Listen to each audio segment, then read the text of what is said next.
বর্তমান সরকার এবং ডক্টর মোহাম্মদ ইউনূস যে একটা বিব্রতকর পরিস্থিতিতে পড়েছেন গত কয়েক মাস ধরে, সেই বিব্রতকর পরিস্থিতির প্রেক্ষিতে জনাব তারেক রহমান সাহেবের সঙ্গে এই বৈঠকের ফলে তার একটা ব্রিদিং টাইম এসেছে, তার শ্বাস প্রশ্বাসে এক ধরনের উদ্দীপনা এসেছে।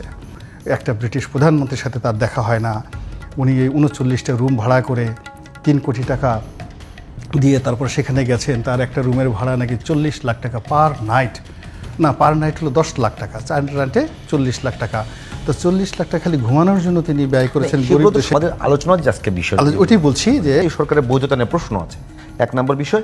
আর আবারও বলছি যে ওনাকে যখন বললাম কথা জামাতের কথা, এনসিপির পক্ষ থেকে হাসনাত আব্দুল্লাহ কিন্তু পোস্ট দিয়ে হতাশা প্রকাশ করেছে যে আমাদের এখানে সংস্কার এবং অন্যান্য বিষয়কে একেবারে গুরুত্ব না দিয়ে বিএনপির সঙ্গে শুধুমাত্র নির্বাচন দিয়ে আলোচনা করেছেন প্রধান উপদেষ্টা, সেটা হতাশা প্রকাশ করেছে। এটা কি বলবেন? হাসনাত সাহেবের হতাশা বাস্তবসম্মত। এই কারণ হলো, আপনি যদি কারোর সঙ্গে প্রেম করেন তারপর যদি তাকে আবার ছ্যাঁকা দেন, এটা ভীষণ রকম কষ্টের। 2 নম্বর হলো যে আপনি বললেন যে ইউ আর মাই ফাদার, আপনি আমাকে বানিয়েছেন, আপনি আমাকে বসিয়েছেন, আজকের এই চেয়ার হুজুর আপনার জন্য। তো ডক্টর মোহাম্মদ ইউনূস ওই চেয়ারে বসে এই হাসনাত আব্দুল্লাহ সার্জিসদেরকে প্রতি মাথা নুইয়েছেন, তাদের প্রতি কৃতজ্ঞতা প্রকাশ করেছেন, তাদেরকে সোনার ছেলে বলেছেন, তাদেরকে মাস্টার মাইন্ড বলেছেন এবং বলেছেন যে তারা নিয়োগকর্তা বলেছেন, এবং they have designed everything meticulously. এই ছাত্ররা এত অল্প বয়সে তারা ম্যাটিকুলাসলি সব কিছু ডিজাইন করে তাকে এনে এখানে বসিয়েছেন। সো তিনি তার প্রতি কৃতজ্ঞতা প্রকাশ করেছেন। এরপর প্রথম কয়েক মাস এই ছাত্রদের সাথে নিয়ে বিএনপিকে তাচ্ছিল্য করা হয়েছে, জামাতকে মানে যাকে বলা হয় প্রাধান্য দেওয়া হয়েছে, সব কিছু নতুন করে করার চেষ্টা করা হয়েছে। এখন অল অন এ সার্ডেন এই ছাত্রদেরকে বাদ দিয়ে তাদের সাথে আলোচনা না করে যদি তারেক রহমান সাহেবের সঙ্গে বা বিএনপির সঙ্গে সে বৈঠক করেন, ছাত্রদের তো ইগোতে লাগবে, কষ্ট লাগবে, তারা তো রোবট না, তারা তো মানুষ, তাদের রক্ত মাংস আছে। 2 নম্বর হলো যে বৈঠক করছেন তাও আবার গোপন বৈঠক, প্রায় 1.5 ঘন্টা ক্লোজ ডোর বৈঠক। আপনি কি বলেছেন আর সে কি বলেছেন আমরা কেউ জানি না। আবার অন্যদিকে যে সংবাদ সম্মেলন করা হয়েছে, তো সেই সংবাদ সম্মেলনে শফিক সাহেবের বডি ল্যাঙ্গুয়েজ অনুযায়ী যে 7টা প্রশ্ন করা যাবে এরকম একটা কথাবার্তা দেখলাম। তারপরে এই পক্ষে কথা বলবেন, মানে উনি ডিকটেট করে দিলেন যে কথা বলবেন আমির হোসেন মাহমুদ আর 2 জন দিলেন। তো আমার কাছে মনে হয়েছে যে ওই সময়টিতে মানে ওই মানে যিনি উপস্থাপক ছিলেন, উপস্থাপক is the owner of mister Amir Hossain Mahmud Chowdhury as well as mister Khalilur Rahman. এই 2 জনের মালিক ছিলেন জনাব শফিক সাহেব। তো যাই হোক, মালিকের হুকুম মতো তারা 2 জন কথার উত্তর দিলেন, কিন্তু কি তারা বললেন আমরা বুঝতে পারিনি। এর কারণ হলো কথা তো হয়েছে ডক্টর ইউনূসের সঙ্গে তারেক রহমান সাহেবের একান্তে, এবং সেখানে ওই বক্তব্য যেভাবে আসে তাদের কারোর জানার কথা নয়। তাহলে তারা যে কথাগুলো বলছেন সেটা বাস্তব নয়। এই জন্য হয় কি সন্দেহটা তৈরি হয়েছে হাসনাত সাহেবদের মধ্যে যে কি কথা হলো, তাদের মধ্যে কি এমন গোপন কথা হলো। এখন এরা তো আসলে যদি ধরেন এই যে ছাত্ররা যদি এই আন্দোলনকে, আপনি যেটা বললেন যে জুলাই চার্টার তারা করতে চাচ্ছে নিজস্ব সেফটি অ্যান্ড সিকিউরিটির জন্য, এখন ওটা তো নিঃসন্দেহ যে তারা তো ভয় পাচ্ছে যে থানাগুলো পুরানো হয়েছে, এগুলো যদি মামলা হয় তাহলে আসামি তো আর শেখ হাসিনা হবে না, আসামি পুতুল হবে না, সজীব ওয়াজিদ হবে না, কারা আসামি হবে তারা ভালো করে জানে। এই যে অস্ত্রগুলো লুট হয়েছে এগুলোর মামলা হবে কি? এই যে যেখানে স্নাইপার রাইফেলের আগমন, এগুলো নিয়ে কারা বিপদে পড়বেন, এই জিনিসগুলো তাদের মধ্যে তো ভয় আছে। তো সেই ভয় থেকে তারা, যারা শাসক এখন যারা আছেন, তাদের সঙ্গে যতক্ষণ তাদের সম্পর্ক ট্রান্সপারেন্ট, যদি এমন হতো যে এই ছাত্রদের সাথে একটা পরামর্শ করে তিনি যেতেন, ইভেন টেলিফোনে আমরা জানতাম যে ছাত্ররাই তাকে বলেছে, ছাত্ররা তো যদি তিনি বলতেন যে বাবারে তোমরা তো ইয়াং, তোমাদের তো কোনো পার্সেন্টেজ নাই, তোমরা পারতেছো না, এখন দেশ চালানোর জন্য আমার আসলে বিএনপির সঙ্গে বসতে হবে, তারেক রহমান সাহেবের সাথে, অথবা অ্যালাউ মি, তোমরা যদি আমাকে অ্যালাউ করো তাহলে আমি কি তারেক রহমান সাহেবের সাথে বসি, আর যদি অ্যালাউ না করো এই যে বাবা গো আমি তোমার দল ছেড়ে চলে গেলাম, তোমরা একজন উপদেষ্টা নিয়ে নাও, আমি চলে যাই। ছাত্র তখন কী বলতো যে ঠিক আছে আপনি যান, অ্যালাউ করতেন, এতে তারা সম্মানিত বোধ করতো।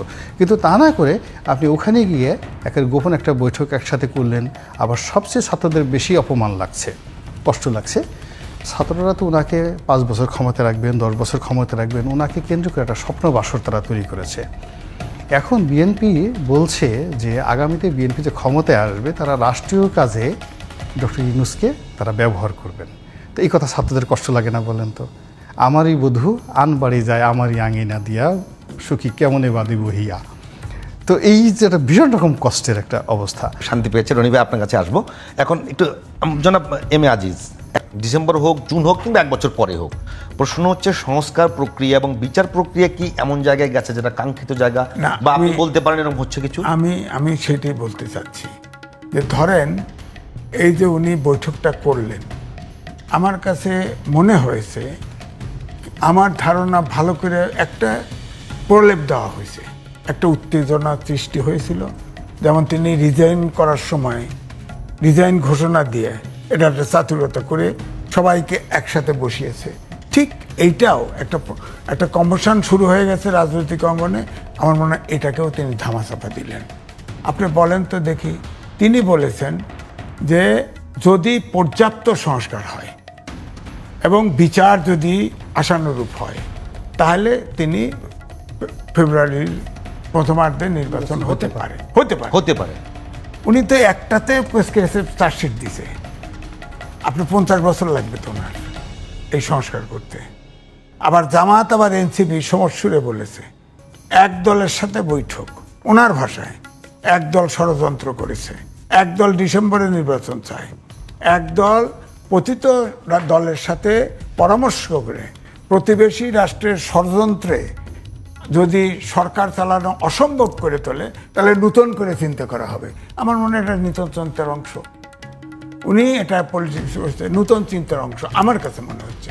কারণ তিনি এত শর্ত দিলেন কেন? এত শর্ত দিলেন, তিনি নির্বাচন ফ্রেশ বলে দিবে যে আমি জানুয়ারি যেহেতু এই ব্যাপার আছে, পরে এসএসসি আছে, এইচএসসি পরীক্ষা আছে, রোজা আছে, ঘূর্ণিঝড় বা আমাদের আবহাওয়ার সমস্যা আছে, বন্যা আছে, বর্ষা আছে, সুতরাং আমি যে ঘোষণা দিয়েছিলাম ঠিক আছে এটা অমক জায়গায় হোক। আমি 1.5 ঘন্টা কি আলোচনা করছে, এখন তো আরো আলোচনা, করিডোর আছে, বন্দর আছে, এগুলো কি হয়েছে? আলোচনা হয়েছে কি হয়? সেগুলো তো যৌথ বিবৃতিতে আসে না, ওইটাই তো বলছি। অর্থাৎ যেটুকু বললে নেহায়তি নয়, উনি কিন্তু সকল বক্তব্য ফাঁক রাখছে, মানে বিশ্ব চতুর। আমি কিন্তু তার পক্ষে ছিলাম, টকশোতে তার পক্ষে বলেছি যে তিনি জাতীয় সম্পদ, এখন থেকে জাতিকে রীতিমতো বন্দী করে ফেলছে। এখন বিএনপি সবচেয়ে বড় দল এবং বিএনপি নির্বাচন হলে সরকার ফর্ম করবে, এই জন্য বিএনপির সাথে কথা বলে একটা আইওয়াস। জামাত ইসলাম এনসিপি একই সুরে কথা বলছে, এক দলের সাথে কথা বলছে, এটা তো উনি নিরপেক্ষতা ভঙ্গ করেছে। আরে ভাই, নিরপেক্ষতা বিদেশে কথা বলছে, এনসিপি আবার বলছে বিদেশে কথা বলেছে। আরে ভাই, বিদেশিরাই তো রাষ্ট্র চালাচ্ছে, 17 জন বিদেশি সহযোগী, বিদেশি নাগরিক এবং প্রবাসী শহর এই সরকার চলতেছে। এটা তো বণিক সরকার, এত ব্রিটিশ আমলে যে শোষণ করেছে এরকম সরকার, ইস্ট ইন্ডিয়ান সরকার। তো আমার দেশি সরকার, বাংলাদেশ রক্ত দিয়ে স্বাধীনতার মর্যাদায় কয় যে চাই কি জুলাই সনদ চাই। আরে দেশ স্বাধীন হয়েছে রক্ত দিয়ে, তার তো ব্যাপারে কোনো কথা, বিদেশিরা দেশ চালাচ্ছে। জুলাই সনদ চাওয়াটা কি দোষের? জুলাই সনদ মানে তার মানে অতীত নাই না, জুলাই সনদের মধ্যে অতীত সার্টিফিকেট। আপনি বলেন যে গণঅভ্যুত্থানের সনদ চাই, বা এমন ভাবে বলেন 71 থেকে আপনার 24 এত বছর বিএনপি জীবন দিল, বিএনপি রক্ত দিল, আন্দোলন করলো, তারপরে যদি বলি সেটা গ্রাউন্ড তৈরি হয়েছে, গ্রাউন্ডের পরে এসে একটা আন্দোলন জমে উঠছে, এটা ধরে নিচ্ছে যে এর সবার কৃতিত্ব আছে। প্রশ্ন হলো এখন যে পুলিশ আছে, এখন যে রাষ্ট্রপতি আছে, এখন যে সংবিধান আছে, এইগুলোই ভেঙেই তো এই আন্দোলনটা হয়েছে। তো তাদের সিকিউরিটি নিশ্চিত করবার জন্য তারা যদি চায়, সেটা কি দোষের? না, আমার বক্তব্য হচ্ছে ভিন্ন কথা। 52 সাল থেকে 24 সাল পর্যন্ত যতগুলি আন্দোলন হয়েছে, সব আন্দোলনের অগ্রভাগে ছিল ছাত্ররা। কোন ছাত্র নেতা কোন সরকারের অংশ নিয়েছে? নাই। কোন সরকারে এরকম ছাত্ররা, হ্যাঁ, আওয়ামী লীগ। জনাব আজিজ, ওইটা না, বলছি যে যদি তারা তাদের সিকিউরিটিটা চায়, আমি শেষ যে আমাদের সিকিউরিটি দরকার, এই যে আমরা এক্সিস্টিং সিকিউরিটি দেবে কেন? দেশে আইন ভাঙছে, এই নিশ্চয়তা দেবে তাদের? আমি বলছি সে কথা যে আমি বলছি যে এই 24 সালের ছাত্ররা যেভাবে প্রশ্নের সম্মুখীন হয়ে গেছে, যেভাবে এদের কোনো বক্তব্যে জুলাই সনদ এটা স্বীকৃতি দেওয়া হচ্ছে না, এটাকে নষ্ট করে ফেলছে তারা। আমরা মুক্তি চেয়েছিলাম, মুক্তি তো হয় নাই, মব সংস্কৃতি থেকে শুরু করে লুটপাট দুর্নীতি আরো বেড়ে গেছে। সুতরাং এই জুলাইকে যদি স্বীকৃতি দেওয়া হয় তাহলে তো আমার 71 থেকে সব আন্দোলন শেষ। জুলাইয়ের সাথে আসলে ওইটা একটু বোঝার জন্য যে জুলাইয়ের সঙ্গে 71-এর কম্পিটিশন কোন জায়গাটাতে? না, কম্পিটিশন হলো জুলাই দেশ তৈরি করছে। জুলাইতে লক্ষ লক্ষ লোক, প্রত্যেকটা নাগরিক এফেক্টেড হয়েছে। শুধু জামাত ইসলাম সহ ছোট্ট 3টা পার্টি, 71-এ ছোট্ট 3টা পার্টি, জামাত তো সিদ্ধান্ত নিয়ে, প্রাদেশিক সরকারে 3 জন মন্ত্রী ছিল, তারা সিদ্ধান্ত নিয়ে পাকিস্তানি আর্মিকে সহযোগিতা করবে এটা সিদ্ধান্ত নিয়ে সহযোগিতা করেছে, এবং তারপরে গণহত্যা চলেছে, এবং ঘর বাড়ি পোড়া, সম্পদ বিনষ্ট থেকে শুরু করে। তারা আমি মুক্তিযোদ্ধা ছিলাম, আমি তো জীবনে কল্পনাও করি নাই যে বেঁচে থাকবো, জীবনেও কল্পনা করি, 1 সেকেন্ডের জন্য কল্পনা করিনি। সেটা তো আমাদের সেখানে ধরেন বলা হয়েছে জুলাই, বলেন জুলাইয়ের কোন ইতিহাসটা ঠিক হয়েছে? একটা বলেন, প্রকৃত মুক্তিযোদ্ধা কত বলতে পারবেন? শহীদ নিয়ে 30 লাখ বলছে, সেটা নিয়েও ভিতরে জুলাই না 71-এর কথা বলছেন, 71-এর কথা, সরি। কোনো একটা, যতগুলো উপাদান আছে কোনো উপাদান কিন্তু ঠিক নেই। এই যে সরকার এসে আপনার মুক্তিযুদ্ধের আপনার ডেফিনেশন পাল্টাই দিতেছে। আপনি মুক্তিযোদ্ধা, প্রকৃত মুক্তিযোদ্ধা কয়জন সেটা তো ইয়ে করে বার করেন, আপনি এগুলো বদলাইতে যান কেন? এটা তো আপনার, এই যে আপনার 11 তারিখে যে হাসনাতকে সামনে দিয়া মুনা ঘেরাও করলো যে আওয়ামী লীগকে নিষিদ্ধ করার জন্য 1 ঘন্টার সময় দিল, মাইনে গেল। এগুলো তো এখন সবাই বিশ্বাস করে যে ইউনূস সাহেবের সাথে আলোচনা করে পাতানো খেলা, নিষিদ্ধ করছে। তখন মনে ছিল না? আপনারা যে গেলেন, খালি আপনার এনসিপি গেল, তার পেছনে তো জামাত ইসলামের আমির জাহেও বক্তৃতা দিছে, সবাই দিছে না? পার্টি বাতিল হয়ে গেল আওয়ামী লীগ নিষিদ্ধের জন্য, আওয়ামী লীগ নিষিদ্ধের জন্য, আওয়ামী লীগের নিষিদ্ধের জন্য বিএনপিকে তো চাওয়া উচিত ছিল না। আমার বক্তব্য হচ্ছে, ডক্টর মোহাম্মদ ইউনূস বলেছিলেন যে এই সরকারের কোনো দলকে নিষিদ্ধ করার পরিকল্পনা নাই। উনি করলেন কেন? এক্সিকিউটিভ অর্ডারে করলেন কেন? বিএনপি লিখিতভাবে ট্রাইব্যুনালে দরখাস্ত করেছে যে আইনি প্রক্রিয়ায় আওয়ামী লীগের উপরে ব্যবস্থা না হোক। আইনি প্রক্রিয়া করলেন না কেন? উনি তো বিচারই করতে পারেন না।